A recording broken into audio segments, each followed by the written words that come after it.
I rise in this debate, Mr. Speaker, not to speak about myself, but to speak for those who cannot defend themselves. For the grieving families of our brave war dead, for courageous survivors of 7/7, for many others dignified but now outraged victims of crime, and most recently, and perhaps worst of all, the victims of the violation of the rights of a missing and murdered child. Many, many wholly innocent men, women and children who at their darkest hour, at their most vulnerable moment in their lives, with no one and nowhere to turn, found their properly private lives, their private losses, their private sorrows treated as the public property of News International, their private innermost feelings and their private tears bought and sold by News International for commercial gain. And you know, amassed against these guiltless victims and against a succession of other victims of crime, whose names I know about and have seen, and have yet to be made public, the systematic use of base and unlawful methods, new crimes with new names, blagging, hacking, Trojans to break into computers and not just phones, not the misconduct of a few rogues or a few freelancers, but I have to say law-breaking often on an industrial scale, at its worst dependent on links with the British criminal underworld. And this is the only way I will set out my case, and then I will answer questions. And this is the only way,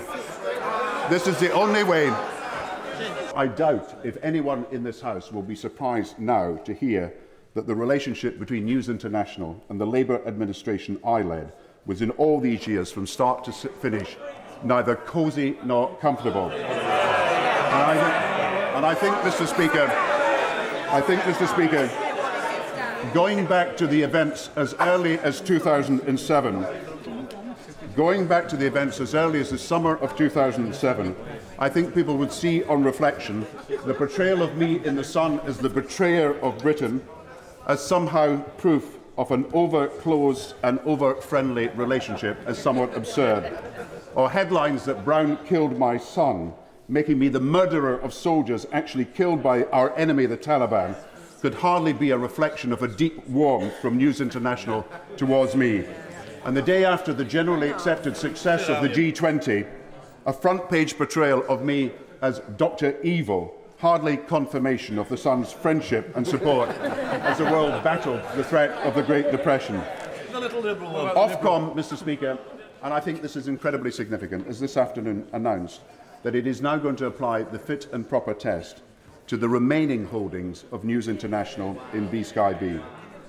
This is a further useful step, but what we must now have is three things, Mr. Speaker: a sustained and rigorous process of investigation and disclosure, a fairer distribution of media power in our country that will eventually restore the public faith in a media that is fully and genuinely free.